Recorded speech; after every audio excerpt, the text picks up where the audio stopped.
नमस्कार।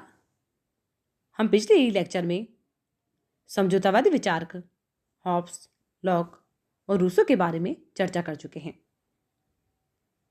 Hobbs, lock और Rousseau का नाम समझौतावादी विचारकों में उल्लेखनीय है। इन्हें राजनीति शास्त्र के क्षेत्र में सामाजिक समझौता सिद्धांत की नवीन परंपरा को विधिवत जन्म देने और विकसित करने का श्रेय प्राप्त है।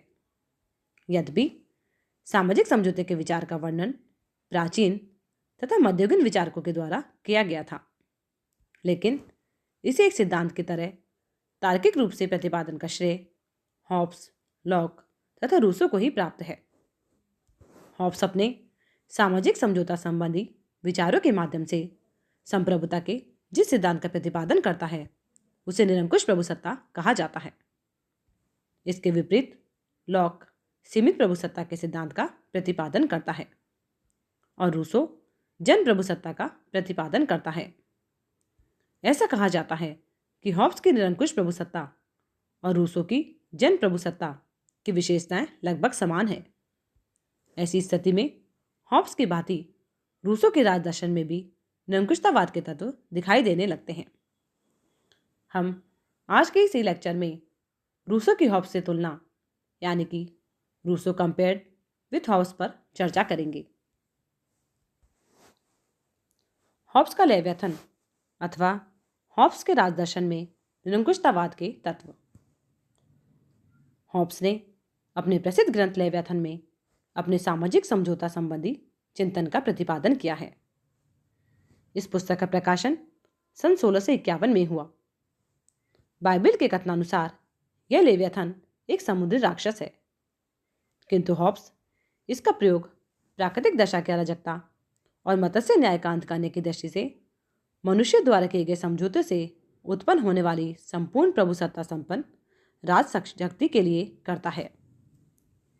उसने अपने ग्रंथ के मुख्य पृष्ठ पर इसे सब मनुष्य से मिलकर बनने वाले एक विराट पुरुष या महामानव के रूप में चित्रित किया है। महामानव या लेवियथन की सारी देह छोटे छोटे मनुष्य से भरी हुई है, जो यह सूचित करती है कि सबने इसे अपने अधिकार देकर सामाजिक समझौते से संपूर्ण प्रभुसत्ता संपन्न लेवियथन का निर्माण किया है। लेवियथन के मस्तिष्क पर ये शब्द अंकित हैं कि भूतल पर इसके तुल्य शक्ति रखने वाला कोई दूसरा नहीं है। अपने लेवियथन में हॉब्स राज्य का अध्ययन मानव स्वभाव के विश्लेषण से प्रारंभ करता है। वह मनुष्य को एक स्वार्थी और भैगिस प्राणी के रूप में देखता है, जो कि सदैव स्वयं अपने ही हित साधन की चेष्टा में लगा रहता है। अपने स्वार्थ के लिए वह निरंतर लड़ाई झगड़ा करता रहता है। मनुष्य में 3 कारणों से निरंतर संघर्ष चलता रहता है। वो इस प्रकार से है: प्रतिद्वंदिता, भय और कीर्ति की लालसा। राज्य की उत्पत्ति से पूर्व की स्थिति को हॉब्स प्राकृतिक अवस्था की संज्ञा देता है। प्राकृतिक अवस्था सबके विरुद्ध लड़ाई की स्थिति है। प्राकृतिक अवस्था में कतिपय प्राकृतिक नियमों का भी मनुष्य पालन करते थे। हॉब्स ने विभिन्न प्रकार के 19 नियम गिनाए हैं, जिनमें 3 प्रमुख हैं। पहला है कि व्यक्ति को शांति स्थापित करने का प्रयत्न करना चाहिए। दूसरा है कि प्रत्येक व्यक्ति को शांति स्थापना के लिए तथा व्यक्तिगत सुरक्षा की दृष्टि से अपने सब अधिकारों का परित्याग करने के लिए प्रस्तुत रहना चाहिए, बशर्ते कि अन्य व्यक्ति भी ऐसा करने के लिए सहमत हो। तीसरा है कि व्यक्ति को अपने समझौतों का पालन करना चाहिए। प्राकृतिक अवस्था में प्राकृतिक नियम विद्यमान थे, किंतु बाध्यकारी शक्ति के अभाव में सभी व्यक्तियों द्वारा उनका पालन नहीं किया जाता था। अतः एक ऐसी संस्था की आवश्यकता थी जो कि शक्ति के आधार पर सभी व्यक्तियों को शांति बनाए रखने के लिए बाध्य कर सके। इसके लिए प्रत्येक व्यक्ति दूसरे व्यक्ति के साथ एक समझौता करता है। प्रत्येक व्यक्ति इस आशय की शपथ लेता है कि मैं अपने ऊपर शासन करने के सब अधिकार इस व्यक्ति या सभा को इस शर्त पर देता हूँ और उसकी सत्ता इस शर्त पर स्वीकार करता हूँ कि तू भी इसी प्रकार अपने सब अधिकारों से देगा और उसके सभी कार्यों को स्वीकार करेगा। हॉब्स के इस समझौते के परिणाम स्वरूप ऐसा झलकता है कि वह राज्य को अपरिमित संप्रभुता प्रदान कर देता है और उसके अनुसार व्यक्तियों के लिए सभी परिस्थितियों में राज्य के आदेश का पालन करना अनिवार्य है। संप्रभु शासक की शक्ति असीम है। वह किसी भी लौकिक उत्तरदायित्व से बाध्य नहीं है और उस पर संविधान, प्राकृतिक विधि और ईश्वरीय इच्छा का कोई प्रतिबंध नहीं लगाया जा सकता है। संक्षेप में हॉब्स की प्रभुसत्ता की विशेषताएं हैं अपरिमितता, निरपेक्षता, असीमितता आदि। हॉब्स का लेवियथन अथवा संपूर्ण प्रभुत्व संपन्न शासक पूर्णतः निरंकुश है। उसका आदेश ही कानून है। संक्षेप में उसके राज दर्शन में निरंकुशतावाद के तत्व प्रबल रूप से दिखाई देते हैं। रूसों की सामान्य इच्छा अथवा रूसों के राज दर्शन में निरंकुशतावाद के तत्व। रूसों को स्वतंत्रता, व्यक्तिवाद, जनसंप्रभुता और लोकतंत्र का प्रतिनिधि विचारक माना जाता है, किंतु यह एक आश्चर्य की बात है कि अपनी सामान्य इच्छा के सिद्धांत के द्वारा जनसंप्रभुता का समर्थन करते करते उसका चिंतन निरंकुशतावाद में परिवर्तित हो जाता है। रूसों ने अपनी प्रसिद्ध पुस्तक सोशल कॉन्ट्रैक्ट में मानव स्वभाव का चित्रण करते हुए आदिम मनुष्य को पशुतुल्य, निष्पाप और आदर्श बर्बर बताया है। उसे नैतिकता के विचारों से रहित सहज भावना से काम करने वाला बुद्धिहीन प्राणी कहाँ है। रूसों के मतानुसार प्राकृतिक अवस्था वर्तमान मनुष्य की सभ्य सामाजिक अवस्था से कई अधिक अच्छी थी। इस अवस्था में मनुष्य एकाकी, स्वतंत्र, संपत्ति और परिवार से रहित अवस्था में रहता था। उसका जीवन उदात्त वंचर जैसा था, किंतु यह स्थिति अधिक दिनों तक नहीं रही।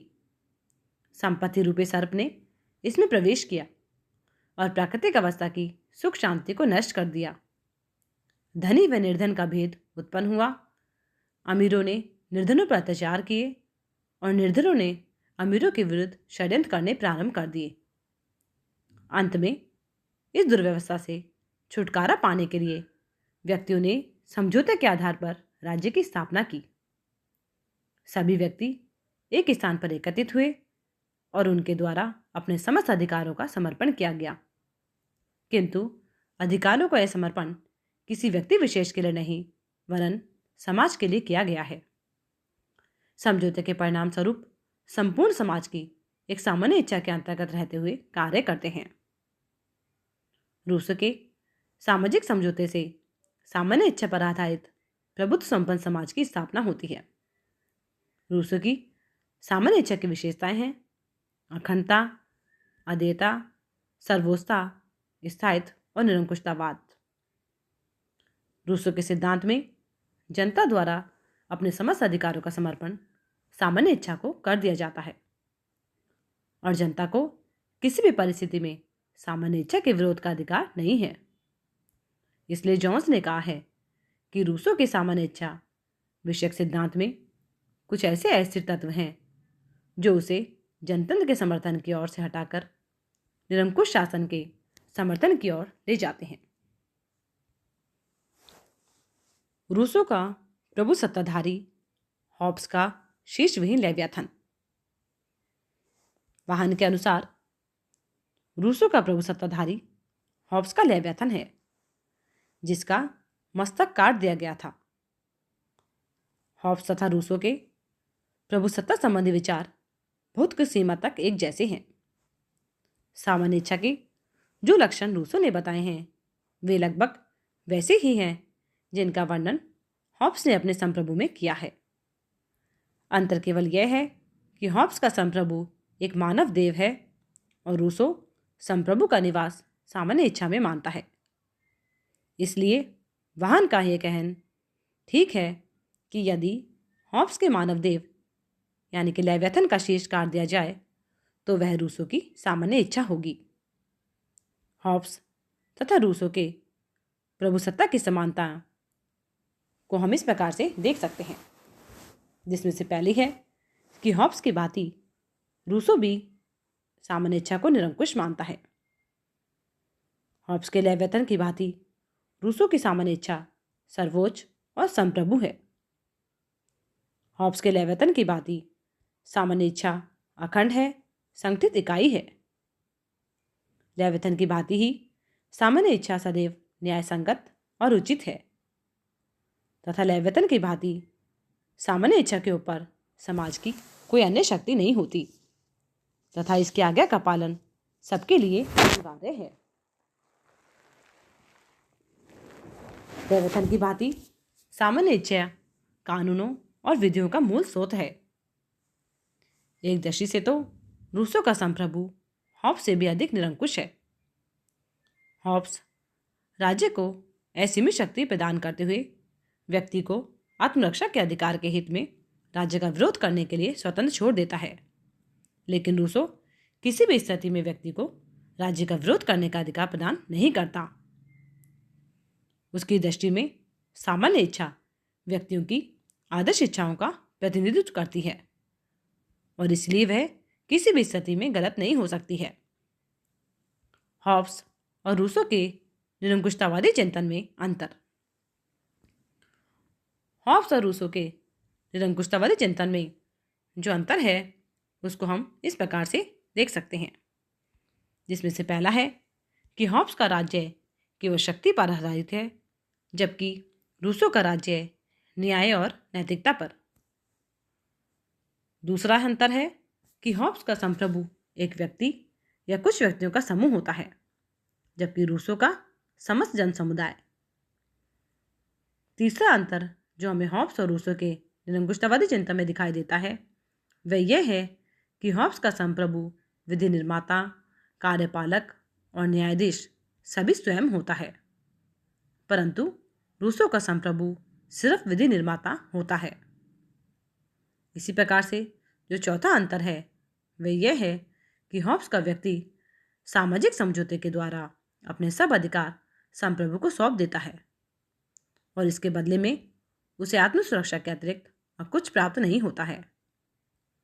इसके विपरीत रूसो का व्यक्ति सब कुछ खोने पर भी कुछ नहीं खोता है, क्योंकि वह भी संप्रभुता में भागीदार होता है और जो अधिकार अपने ऊपर वह अन्य को देता है वही अधिकार वह स्वयं दूसरों के ऊपर पा लेता है। इसी प्रकार से जो नेक्स्ट अंतर हमें हॉब्स और रूसो के निरंकुशतावादी चिंतन में दिखाई देता है वह यह है कि हॉब्स के संप्रभु पर किसी प्रकार का अंकुश नहीं होता, परंतु रूसो की सामान्य इच्छा के लिए उसका न्यायपूर्ण और नैतिक होना आवश्यक है और यह तभी संभव है जब वह सार्वजनिक कल्याण की भावना से कार्य करे। इस प्रकार से हम ये कह सकते हैं कि हॉब्स और रूसो दोनों की संविदा के अंतर्गत यद्यपि व्यक्ति अपनी संपूर्ण शक्तियों का समर्पण करते हैं, लेकिन अंतर यह है कि रूसो इस समर्पण के बाद भी व्यक्ति की स्वतंत्रता को अक्षुण्ण रखता है। हॉब्स की संविदा के अंतर्गत व्यक्ति की स्वतंत्रता समाप्त हो जाती है। रूसो का राज्य भी निरंकुशता की दृष्टि से हॉब्स जैसा है, किंतु जहाँ हॉब्स की निरंकुशता प्रभुसत्ता संपन्न राजा की सुचिचारिता का पोषण करती है, वहाँ रूसो की सामान्य इच्छा की प्रभुसत्ता का सिद्धांत जनता की प्रभुसत्ता का प्रतीक है। आज की चर्चा यहीं समाप्त होती है। धन्यवाद।